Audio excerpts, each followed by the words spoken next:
What's up everybody and welcome back to Weekly Retro Stuff, where we bring you a brief highlight of cool things going on in the retro communities, with new episodes coming out every Friday. Although, we did miss last Friday, let's be honest. I got called last minute to go on a work trip, and it's the first time in a long time that I've missed a week of Weekly Retro Stuff, and it had me feeling kind of bad. I'm doing what I can, I'm doing my best, I'm having a fun time, but I'm sorry if y'all missed me. Did you miss me? It's okay. You can tell me. I missed you, and I'm glad to be back, so let's just jump into it. In the world of Castlevania Symphony of the Night speedrunning, something remarkable has happened. A runner who goes by Dragon Blitz has been working on the Pacifist category. Now let's talk about the rules of the Pacifist category.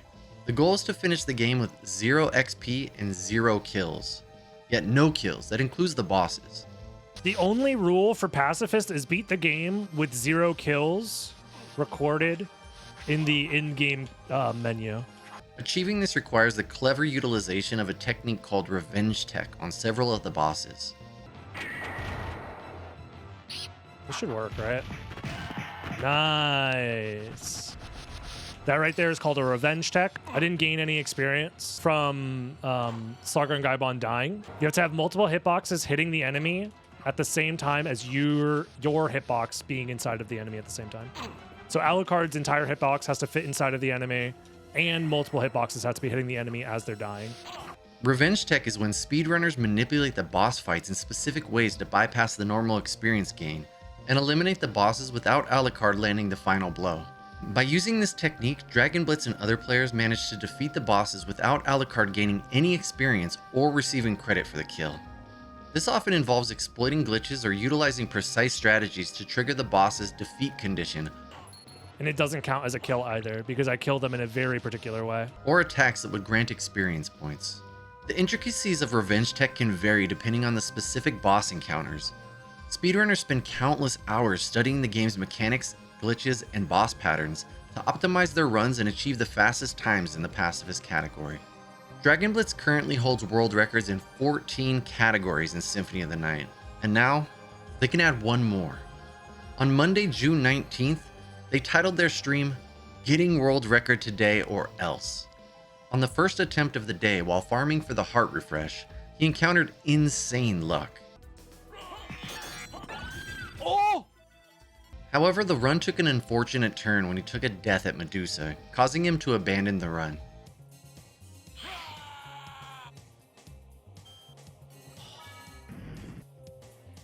Well, 4 hours into the attempts, they were on their third run, and they got even better luck on the heart refresh farming. that heart refresh drop was insane. It was like almost as fast as like you could expect, almost first try basically. And ended up finishing the run with a time of 42 minutes. There it is. 42:37. That is insane. That beat the previous world record by 27 minutes. They have 15 world records now. For Symphony of the Night, 15 world records for Symphony of the Night. The run hasn't been approved yet, so it doesn't show up on SRC. But let's still give Dragon Blitz a huge congratulations. A streamer and runner who goes by Throgg recently returned to Battletoads on the NES. Battletoads is an action platformer released in 1991 and is considered one of the most difficult NES games. In the arcade version, you can play as 3 anthropomorphic toads named Rash, Zitz, and Pimple. But in the NES version, player 1 plays as Rash and player 2 plays as Zitz. During Throgg's D-Rust session, they've proved what I've been saying for a while. D-Rust is a myth. Trust me, there's some rust. They came through with a time of 41 minutes and 34 seconds. Time! Ah! Which is not only a PB, it's a huge PB, beating their previous time by 2 minutes and 31 seconds.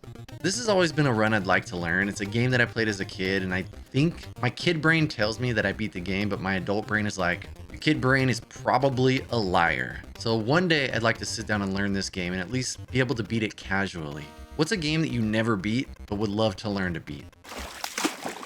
Alright, this is garden update number 2. We got a bunch of cherry tomatoes coming in. We actually tried one yesterday. There was a bigger one down here, kind of like this one. We tried it yesterday and it was delicious.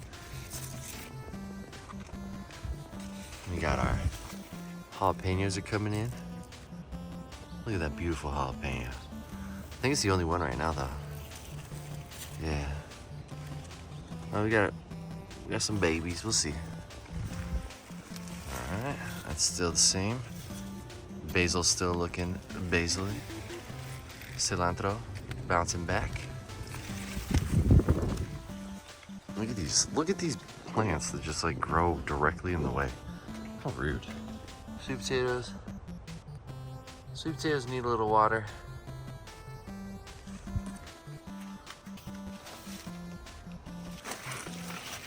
So then we got cucumbers.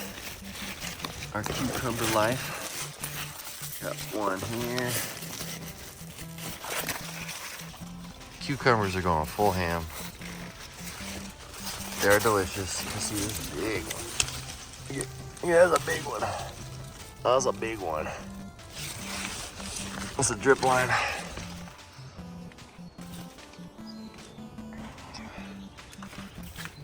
Well, yeah, it's a garden update. Adventures of Lolo 3 is the third installment in the popular puzzle game series developed by HAL Laboratories, and it was released on the Nintendo NES back in 1991. Yeah, the people who made Kirby released a puzzle game, and it's so cute. In this game, players control the adorable blue protagonist Lolo as he navigates through a series of increasingly challenging rooms, known as chambers. Let's take a moment and just marvel at the cuteness of Lolo. Like, if that character doesn't make you want to play this game, you have no heart. The goal is to collect all the heart framers in each of the chambers to progress to the next one. Adventures of Lolo 3 offers a unique blend of strategy, puzzle solving, and quick thinking. Each chamber presents a new set of obstacles and traps, requiring players to analyze patterns, manipulate objects, and make strategic moves to overcome challenges. A runner named RayeoTNJ submitted their first time to SRC 4 years ago on March 17, 2019, with a time of 1 hour, 21 minutes, and 49 seconds. That run took the world record at the time, and they've continued to lower their time throughout the years.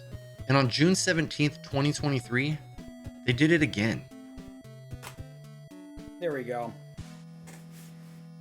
New world record. Returning to the game, they managed to lower the world record to a 1 hour, 17 minute, 16 second time after only 58 attempts. Whether you love puzzle games or are looking for a fresh new gaming experience, Adventures of Lolo 3 is definitely worth checking out. Did I mention how cute Lolo is? Life is like a hurricane here in Duckburg. Lasers, race cars, airplanes. It's a duck blur. A runner named The Dead Guy submitted their first time to SRC for Ducktales any % category on October 26, 2022. That time was a 7:55. They recently returned to the game with a goal in mind. That goal is a sub 7 minute and 30 second time. And on June 19th, 2023, they did it.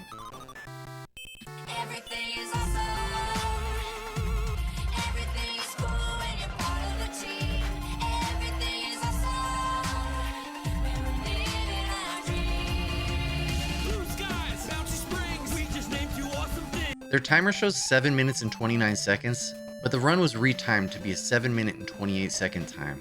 Speaking of Ducktales goals, ProfessorRetro also had the goal of a sub 7 minute 30 second time.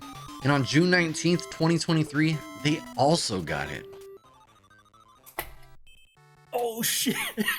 They ended up with a time of 7 minutes and 29 seconds. But they weren't fully satisfied, so they continued pushing.